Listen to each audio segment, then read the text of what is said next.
बातमी आहे कोविड रुग्णांसंदर्भातली। देशामध्ये कोरोनाच्या रुग्णांमध्ये पुन्हा एकदा वाढ होऊ लागली आहे। काल दिवसभरात देशात 358 नव्या रुग्णांची नोंद झाली।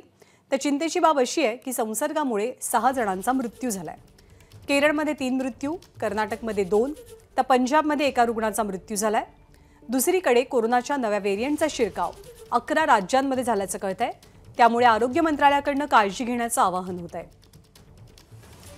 आपले प्रतिनिधी अभिषेक मुठाळ सध्या आपल्या सोबत आहेत। अभिषेक, काय परिस्थिती आहे कोरोनाच्या नव्या व्हेरिएंटचा विचार करता देशभरातली, आणि खास करून महाराष्ट्रात काय काळजी घेण्याचं आवाहन केलं जातंय, उपाययोजना काय सुरू झाल्यात?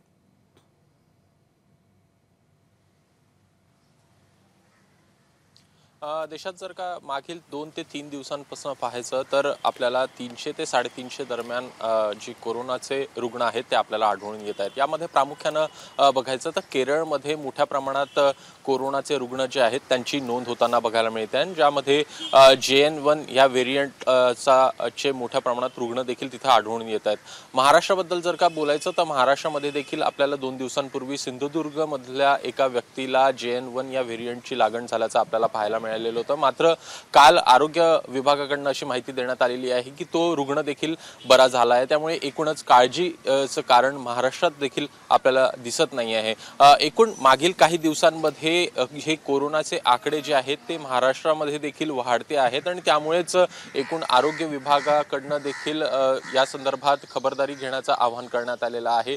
वेळोवेळी हात धुणं असेल किंवा जर का तुम्हाला कोमॉर्बिडिटीज वगैरे असेल तर एकूणच त्या संदर्भात देखील काळजी घेण्याचं आवाहन करण्यात आलं आहे। यामध्ये प्रामुख्याने जर का बघायचं तर मागील 4 ते 5 दिवसांपासून आपल्याला असं दिसतं आहे की साधारणपणे 10 ते 15च्या जवळपास महाराष्ट्रामध्ये देखील आकडे दिसत आहेत। महाराष्ट्रामध्ये देखील कालचा आकडा जर का बघायचा तर 11 रुग्ण हे आपल्याला आढळून आलेले आहेत।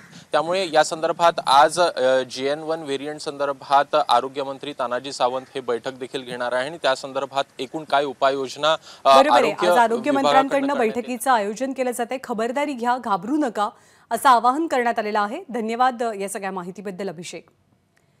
तर सध्या देशात आणि राज्यात कोरोनाचा नवीन व्हेरिएंट JN1 आढळून आलाय।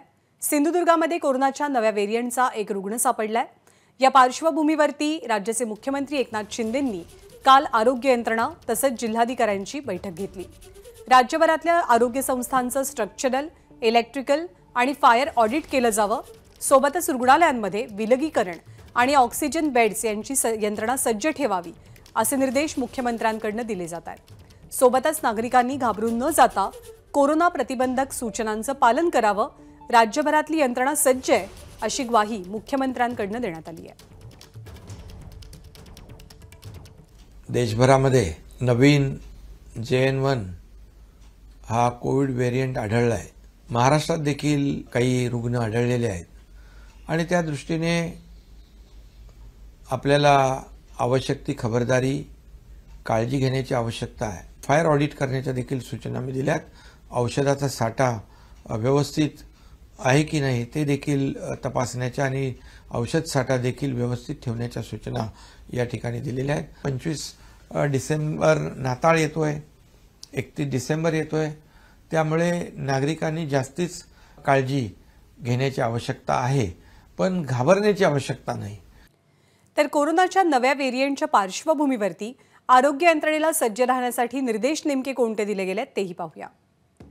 सर्व राज्यांना सतर्क राहण्याचे आदेश देण्यात आले आहेत। संभाव्य साथीचा विचार करून रुग्णालय सज्ज ठेवण्यात येणार आहेत। दर 3 महिन्यांनी सगळ्या रुग्णालयांमध्ये मॉक ड्रिल होणार आहे। सगळ्या राज्यांना केंद्र सरकार पूर्ण सहकार्य करणार आहे। महाराष्ट्र सरकारही कोरोनाबाबत सतर्क आहे। गरजेच्या ठिकाणी मास्क घालण्याच्या सूचना, वारंवार हात धुणं आणि गरजेनुसार सॅनिटायझर वापरण्याचं आवाहन करण्यात आलंय।